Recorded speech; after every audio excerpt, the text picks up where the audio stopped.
Bonjour à toutes et tous et bienvenue dans Avec vous au quotidien, l'émission qui décrypte les sujets qui vous concernent et qui vous posent question. Alors nous parlons dans cette nouvelle émission de séparation. Comment gérer le partage des biens et la garde des enfants quand il y en a? Voilà un sujet d'actualité quand on sait que presque un mariage sur deux se termine en divorce. De plus, il n'y a pas que les couples mariés qui se séparent. Pour les pacsés et les concubins, cela peut même se révéler un peu plus compliqué. Mais nous allons éclairer vos lanternes grâce à nos deux invités présentes sur ce plateau. Maître Cécile Fornier, bonjour. Bonjour. Vous êtes avocate au barreau de Rennes et également médiatrice. Nous en parlerons dans cette émission. Et en face de vous, nous avons Anne Fercoq-Le Gouen, bonjour. Bonjour. Notaire dans les Côtes-d'Armor et présidente de la Chambre interdépartementale des notaires de la Cour d'appel de Rennes. Voilà qui est dit. Alors mesdames, on va le dire d'emblée, c'est un sujet qui est assez complexe car finalement chaque cas est différent. On va donc essayer de donner les grands principes et il conviendra de savoir que, après tout est étudié au cas par cas. Peut-être déjà commençons par rappeler un fondement très important, Anne Fercoq-Le Gouen, je le disais en préambule. En cas de séparation, en fait, la situation est radicalement différente, que l'on soit marié, pacsé ou en simple concubinage. Oui, parce que quand on est marié, ce sont les règles de la procédure de divorce qui s'appliquent. Et donc, je laisserai Maître Fornier, je pense, en parler tout à l'heure. Et lorsque les personnes sont simplement concubins ou pacsés, on est sous le régime de l'indivision, en fait. L'indivision des biens qui appartient aux concubins et aux pacsés. Donc là, effectivement, quand il y a séparation, il convient finalement de partager ses biens. Oui, c'est ça l'idée. Voilà, il y a un principe en droit français, nul n'est censé rester en indivision. D'accord. Donc ça signifie que s'il n'y a pas une volonté de maintenir l'indivision pendant 5 ans, c'est la durée maximum, il faut partager les biens, donc le bien immobilier, la maison, l'appartement, mais les autres biens aussi comme les meubles, les comptes bancaires, la voiture, voilà, tout ce qui dépend de l'indivision. Donc on calcule ce qu'on appelle l'actif et le passif, c'est-à-dire qu'on comprenne bien. L'actif, en fait, c'est ce qui dépend de l'indivision, donc la valeur de la maison ou de l'appartement, je l'ai dit, des meubles et autres, la voiture, comme vous le disiez. Et le passif, c'est ce qui reste dû par l'indivision. Et souvent, c'est l'emprunt que les indivisaires ont contracté pour l'achat de leurs biens immobiliers. Est-ce que ça veut dire que quand on vit en union, il faut faire ses comptes en permanence, savoir qui paye quoi pour le jour où ça se passe plus bien, chacun repart avec... Il faut partir du principe qu'on n'est pas amoureux pour toujours peut-être, et qu'en effet, oui, il faut se préserver la preuve de ce qu'on a pu acheter. Moi, j'ai l'habitude de dire à mes clients, alors pour les biens immobiliers, c'est clair, vous avez un titre de propriété, donc on connaît les quotes-parts de propriété de chaque indivisaire. Mais quand on achète un autre bien, comme un canapé, un téléviseur, une voiture même, la preuve est apportée par tout moyen, donc la carte grise, la facture, et les magasins ont tendance quand même à ouvrir les dossiers ou à faire les factures au nom des messieurs. Il faut dire les choses comme elles sont. Et donc moi, je dis à mes clients, n'hésitez pas à apporter un petit gris-gris sur la facture, à contresigner, payer par. Et comme ça permet justement d'avoir la preuve au moment de la liquidation de la proportion d'acquisition de chacun, en fait. Voilà, pas très glamour, mais pas important. Très glamour, mais bon, c'est à prévoir. Maître Cécile Fornier, donc on le disait, pour les couples mariés, cette fois, on parle de divorce. Alors la forme peut-être la plus répandue aujourd'hui, vous allez me dire si je me trompe, mais c'est celle du consentement mutuel. Est-ce que vous pouvez nous en rappeler le principe ? Oui, bien sûr. Alors, le divorce par consentement mutuel, il est répandu. Est-ce que c'est le plus répandu ? C'est toujours difficile à dire. On a un accès aux chiffres un peu relatif. Mais c'est sûr que ça attire beaucoup les époux qui souhaitent mettre un terme à leur union. Le principe, c'est qu'il faut être d'accord tant sur le principe de la rupture que sur l'ensemble des conséquences qui vont découler de cette rupture. Donc ça va des enfants, des conséquences entre époux, donc les conséquences extra-patrimoniales, c'est comme ça qu'on les appelle. Est-ce qu'on veut continuer à porter le nom de son époux ou de son épouse à l'issue de la rupture? Est-ce qu'on va demander une prestation compensatoire? Et puis, il faut aussi être d'accord sur la liquidation et le partage du régime matrimonial. Donc, voilà, c'est un vaste programme. D'ailleurs, j'allais dire, on a peut-être tendance à penser que c'est une procédure rapide par consentement mutuel. C'est pas toujours le cas. C'est pas toujours le cas. Elle est sans doute plus rapide lorsque les époux n'ont pas acquis de biens immobiliers, puisque dans ce cas, effectivement, on doit se pencher sur la liquidation du régime. Le travail du notaire qui se fait en parallèle et de concert prend du temps également. Mais raisonnablement, il faut au moins 3 à 6 mois pour mener à terme un divorce par consentement mutuel. Et c'est plus long, généralement, lorsqu'il y a des biens immobiliers. Là, chacune des parties doit avoir son avocat, en fait. Oui, depuis 2017. Donc, le divorce par consentement mutuel est extrajudiciaire, sauf si un des enfants veut être entendu. Le divorce est toujours par consentement mutuel, mais se judiciarise. Et le législateur, pour évidemment sauvegarder les intérêts de chacun des époux, puisqu'il n'y a plus de contrôle du juge, a demandé à ce que chacun des époux bénéficie de l'assistance de son propre avocat. Voilà, dont le rôle va être de défendre les intérêts de son client, finalement. Oui, exactement. Chaque avocat défend les intérêts de son client et est co-rédacteur d'une convention qui est un contrat de rupture qui sera enregistré par le notaire. Qui sera déposé au rang des minutes du notaire. Comme un acte authentique. Voilà. Alors, on parlait d'une procédure qui peut varier dans le temps, qui peut donc parfois être un petit peu longue. Qu'est-ce que ça implique pour les époux Anne Faircock-Le Gouen? Quel va être le rôle donc, du notaire dans cette procédure? Le rôle du notaire, c'est comme le rôle de l'avocat, c'est de mettre les parties d'accord. Nous, la première cause de discussion, c'est l'évaluation du bien immobilier, qui pose souvent problème, parce qu'il y a plusieurs solutions. La première solution, c'est que les concubins, le couple, peut envisager de vendre le bien. Là, il n'y a pas de discussion. On vend le bien et on partage ce qui reste. Mais quand on a un des deux qui souhaite se voir attribuer la maison, par exemple, forcément, c'est comme dans la relation vendeur et acquéreur. Le vendeur, il trouve que c'est pas assez cher et l'acquéreur, il trouve que c'est trop cher. Donc là, c'est la même chose. L'attributaire, il trouve que c'est trop cher et celui qui reçoit ce qu'on appelle la soulte, la contrepartie onéreuse, trouve qu'il y a peut-être une sous-estimation du bien immobilier. Donc déjà, c'est mettre en accord sur l'estimation du bien. Ça, c'est déjà une première chose. Et puis, vous faites ce qu'on appelle les comptes d'administration, les comptes d'indivision. C'est pas forcément très clair dans la tête de nos auditeurs. Déjà, c'est pas automatique. C'est vraiment quand la procédure prend du temps. Quand la séparation, elle est effective, mais que la liquidation du régime matrimonial, le prononcé du divorce ou le partage d'indivision met du temps à intervenir en fait. Et donc le compte d'administration ou le compte d'indivision, ce sont les recettes, les dépenses, les recettes encaissées par l'un, les dépenses, prises en charge par l'autre.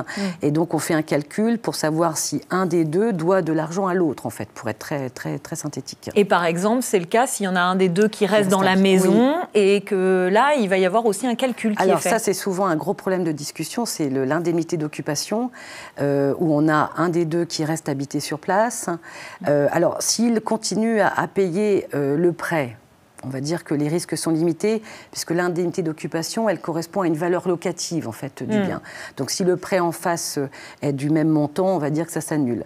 Mais quand vous avez un des deux qui reste sur place, qui ne paye que la moitié de l'emprunt, forcément, il va devoir à l'autre une indemnité d'occupation, puisqu'il sera maintenu longtemps dans les lieux, en fait. Donc, beaucoup de choses, on l'imagine. Et on imagine aussi que ça dépend du régime matrimonial pour les gens qui sont mariés, là, cette fois. En fonction de si on est sous l'état liquidatif. Dans le cas d'une procédure de divorce, va dépendre en effet du contrat de mariage. Si on est en communauté, tout est présumé dépendre de la communauté. Si les époux sont mariés sous le régime de la séparation de biens, c'est logiquement un peu plus simple, on va dire. Sauf, bien entendu, ce qui est à l'un est à l'un, ce qui est à l'autre est à l'autre. Sauf s'ils ont acheté des biens ensemble, ce qui est souvent le cas. Et donc là, on repart sur le régime de l'indivision. Juste d'un mot, on a parlé donc là des mariés, parce qu'on parlait du régime matrimonial. Quand on est pacsé ou quand on est concubin, il convient aussi de faire toutes ces procédures de compte et de... Oui, on fait plus... C'est peut-être un peu plus simple, on va dire, de faire le partage d'indivision. Il y a moins de comptes d'indivision entre personnes concubines ou pacsées. Parce que c'est vrai qu'on a parlé des procédures en divorce. Quand les gens ne sont pas d'accord de divorcer, c'est là que les procédures durent longtemps, en fait. Et là, on aura vraiment cette problématique de compte d'administration. Ah bah ça tombe bien, vous me faites ma transition toute trouvée, parce que quand on n'arrive pas à se mettre d'accord, on divorce non pas par consentement mutuel, mais on est dans le cadre d'un divorce judiciaire ou contentieux. Il en existe 3 formes, je crois, Maître Fornil, vous pouvez nous les rappeler? Tout à fait, on peut les rappeler brièvement. Donc il y a le divorce pour faute, qui suppose une violation des devoirs et obligations du mariage. Le divorce pour acceptation du principe de la rupture. Donc dans ce cas-là, les époux sont d'accord pour divorcer, Ils sont d'accord sur le principe de la rupture, mais ils sont en désaccord sur une ou toutes les conséquences du divorce. Auquel cas, on choisit ce fondement. Et le dernier fondement, c'est le divorce pour altération du lien conjugal. Donc l'un des époux n'est pas d'accord pour divorcer. L'autre époux attend qu'une durée s'écoule pour saisir le juge aux affaires familiales ou pour voir le divorce prononcé. Et cette durée, elle est désormais d'1 an, depuis la fin de communauté de vie. On a donc là l'intervention d'un juge qui est obligatoire. Alors, pour prononcer le divorce, effectivement, il faut la saisine du juge aux affaires familiales. Donc, ce rôle est un petit peu différent, effectivement, que dans le cadre des Pacs et concubins, parce que dans la procédure en divorce, le juge aux affaires familiales, il va organiser une audience assez rapidement après la saisine, qui s'appelle l'audience sur mesures provisoires. Le juge va pas laisser les époux pendant un certain laps de temps sans mesure. Ouais. Il va notamment, par exemple, attribuer en jouissance le logement familial à l'un ou l'autre des époux. Il va dire qui va régler les emprunts pendant cette période. Il va dire si cette occupation est gratuite ou onéreuse. Et puis il va aussi prendre des mesures provisoires relatives aux enfants.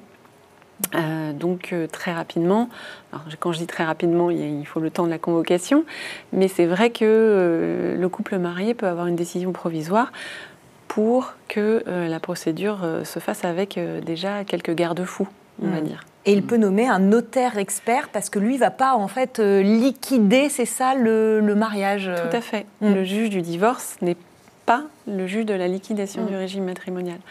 Donc très classiquement, en 2 temps, on prononce le divorce, et puis si on n'est pas d'accord sur la liquidation du régime matrimonial, on doit saisir à nouveau le juge aux affaires familiales dans un 2e temps. Donc ce qui peut être envisagé, c'est qu'un notaire expert soit désigné dès cette audience sur mesure provisoire, et qui donc fasse un travail que résumait tout à l'heure Anne, c'est-à-dire proposer un aperçu liquidatif, donc évaluer les biens, proposer un aperçu liquidatif et même former les lots pour permettre au juge aux affaires familiales qui prononce le divorce d'avoir la matière pour trancher de la liquidation. Vous avez constaté des choses un peu nouvelles, vous qui êtes au cœur de ces procédures de liquidation du régime matrimonial, notamment en ce qui concerne le logement. Alors, le logement, oui, c'est un problème. Et puis, je parlais de l'emprunt. Je voudrais juste dire une chose aussi, c'est qu'on a la problématique de la prise en charge de l'emprunt.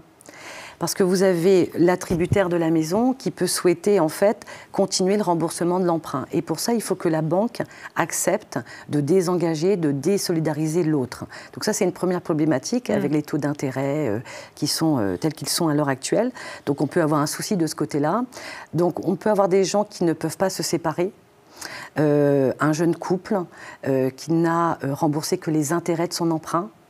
Et dont la valeur de la maison ne permet pas de rembourser par anticipation l'emprunt. Donc on a des gens qui vont rester ensemble, qui ne peuvent pas divorcer ou qui ne peuvent pas se séparer. Et puis la problématique au niveau du logement, c'est qu'il ne faut pas oublier qu'on passe d'un foyer à 2 foyers. Et qu'on parle beaucoup de la pénurie du logement à l'heure actuelle et que celui qui s'en va ne trouve pas en fait à se reloger. Il n'y a pas de marché locatif, il n'y a pas de turnover au niveau des logements sociaux, donc il n'y a pas de possibilité non plus pour lui ou pour elle d'accéder au logement social. Donc oui, c'est des choses qu'on voit très régulièrement et qui impactent vraiment les couples. Alors, on a parlé du partage des biens. Je voudrais qu'on évoque désormais la garde des enfants. Cécile Fornier, quand on est marié, pacsé ou juste en concubinage, le passage devant un juge quand il y a des enfants dans l'équation, il est obligatoire cette fois ? Alors il n'est pas obligatoire. Ce qui prévaut toujours, ce sont les accords entre les parents. Mais j'ai envie de dire, au bout d'un moment, quand les enfants grandissent, il y a d'autres questions qui se posent. Et très souvent, les parents saisissent le juge aux affaires familiales, soit pour faire homologuer un accord, soit pour faire trancher des difficultés qu'ils n'arrivent pas à trancher par eux-mêmes. Est-ce que c'est un sujet de tension, ce sujet de la garde des enfants, de votre constat à vous dans vos cabinets d'avocats ? Oui, ça reste un sujet de tension, oui, bien sûr. Oui. Sur la pension alimentaire, le montant, comment il va être versé, c'est un peu, ça peut être ça qui... La pension alimentaire, le rythme du droit d'accueil, Effectivement, l'exercice de l'autorité parentale, en général, on a vraiment des cas très variés. C'est dur de résumer, mais oui, c'est un sujet de tension, c'est un contentieux qui reste effectivement très... D'où l'intérêt de l'intercession d'un juge, finalement, qui va venir... Parfois, il faut que les choses soient portées dans un jugement pour que l'apaisement puisse... On a le sentiment peut-être que ce sont souvent les mères qui ont la garde des enfants. Est-ce que c'est une réalité? Est-ce que ça devient de moins en moins une constante? Oui, c'est pas facile, effectivement, de donner de règles générales. Je pense que les mères restent celles à qui on confie le lieu de résidence des enfants le plus, surtout peut-être les enfants les plus jeunes. En revanche, la garde alternée est très répandue et je crois en tout cas 50% du temps chez le papa ou la maman, enfin le deuxième conjoint. C'est ça. Très classiquement, on est à une semaine. Puis il peut y avoir des droits de visite élargis. On fait 5 jours chez l'un, 10 jours chez l'autre. Tout ça est tranché en fonction de l'intérêt de l'enfant, qui est le seul guide du juge aux affaires familiales. Et pour la mise en place d'une résidence en alternance, il faut que des critères précis soient quand même réunis, c'est-à-dire une distance géographique raisonnable entre les deux domiciles. Il faut que l'enfant soit maintenu proche de son école, proche de ses amis, proche de ses activités extrascolaires, et que ce soit dans son intérêt. L'intérêt de l'enfant qui va primer.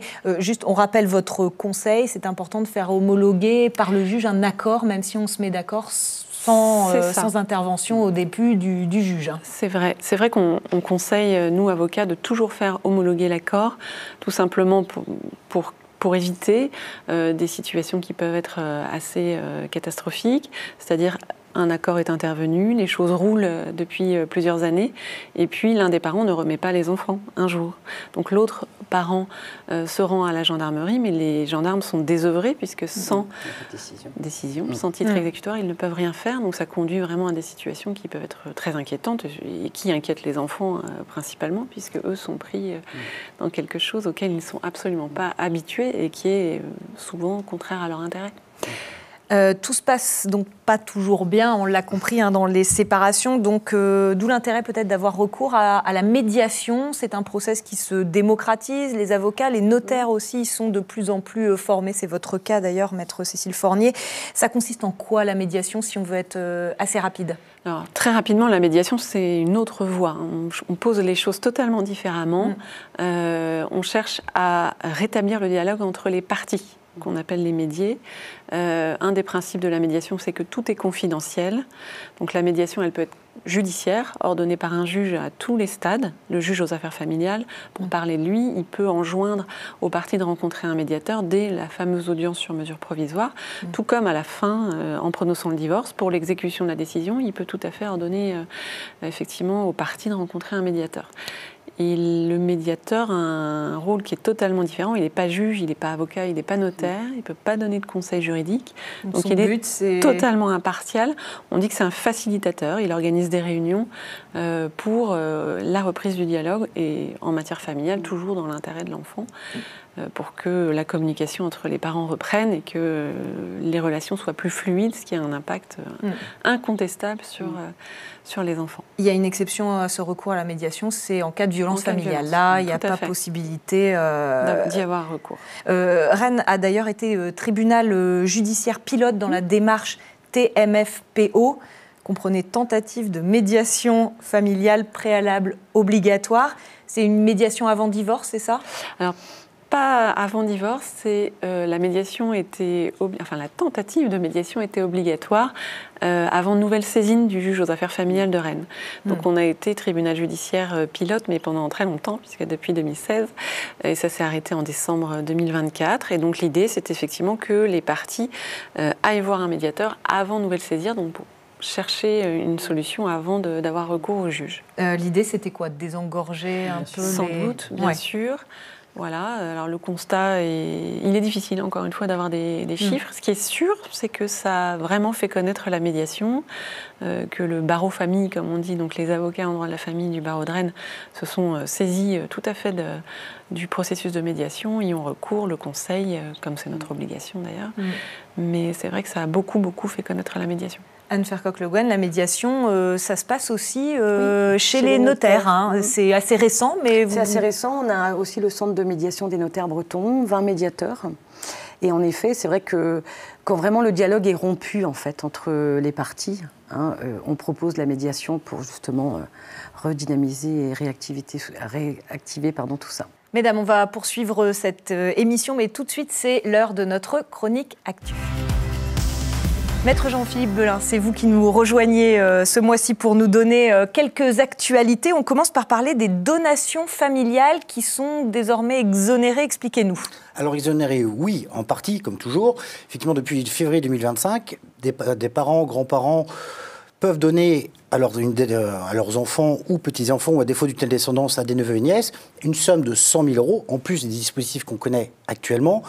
Cette somme-là visant en fait, à acheter son logement neuf, en VFA ou une construction neuve, ou à effectuer des travaux sur sa résidence principale, des travaux énergétiques éligibles au pass... MaPrimeRénov'. C'est ça exactement, MaPrimeRénov'. Donc, dont le but, effectivement, de favoriser cette transition énergétique. Voilà, donc une donation, mais qui doit être utilisée dans un cadre particulier. On le comprend. Une deuxième info concernant la déclaration de revenus, comme tous les ans, on n'y échappera pas. On peut désormais le faire donc pour l'année 2024. Effectivement, on n'y va pas y couper. Déclaration qui est en ligne et accessible depuis avril 2025. Avec des dates limites établies pour chaque département. Pour les Côtes-d'Armor, le Finistère, l'Ille-et-Vilaine, la Loire-Atlantique, la date limite pour déposer sa déclaration en ligne est le mercredi 28 mai, 23h59. Attention, c'est précis. Toujours. Le Morbihan, on a un petit peu plus de marge, c'est jusqu'au 5 juin. Pour le format papier, une seule date à retenir pour éviter les pénalités de retard, date limite étant le 20 mai, toujours 23h59. Et donc on se rend pour consulter sur le site des impôts, je crois. Exactement, sur l'espace particulier, sur le site officiel impôts.gouv, toujours bien vérifier les sites officiels. Merci Jean-Philippe Belin pour ces actualités. Quelques questions téléspectateurs à présent. La première pour vous, Anne Fercoq-Le Guen. Nous sommes en instance de divorce. Nous avons acheté une maison ensemble. Pendant le mariage, je veux la garder. Comment ça se passe concrètement ? Alors concrètement, on va déjà se poser la question du régime matrimonial et puis ensuite on va faire comme on l'a vu tout à l'heure, le partage, l'attribution du bien à cette personne et à charge pour elle de verser la contrepartie, ce qu'on appelle la soulte, à l'autre conjoint. Donc on estime le bien, on regarde s'il reste un prêt immobilier et on voit qui a droit à quoi. Exactement. Nous sommes mariés sans contrat de mariage. Comment nos biens seront-ils partagés en cas de divorce ? Alors si on est marié sans contrat, c'est qu'on est soumis au régime de la communauté. Donc là, tout est censé appartenir aux époux pour moitié chacun. Donc même chose, liquidation, actif, passif et attribution.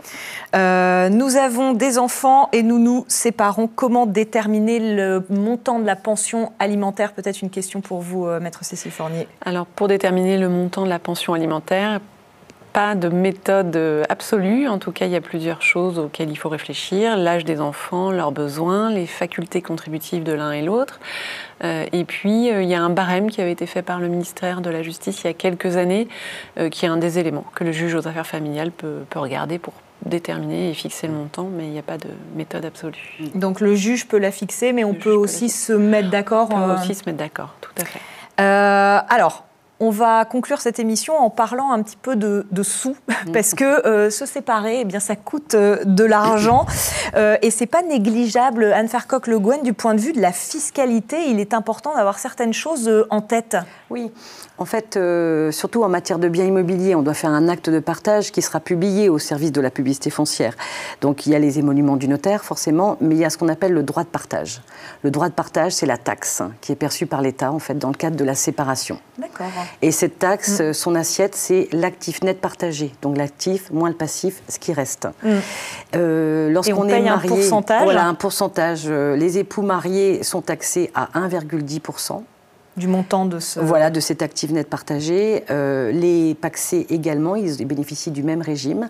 Mais pour les concubins, la douloureuse est beaucoup plus importante, puisque là, on est à 2,50% de droit de partage. Donc il faut l'avoir effectivement en tête, ça peut faire gonfler un petit peu. Voilà, ça coûte cher de se séparer aussi.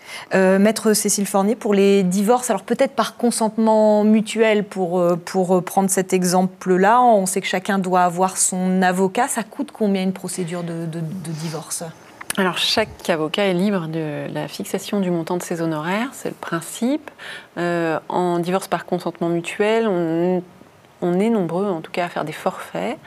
Il faut au moins compter 2500 € hors taxe pour une procédure en divorce par consentement mutuel par époux.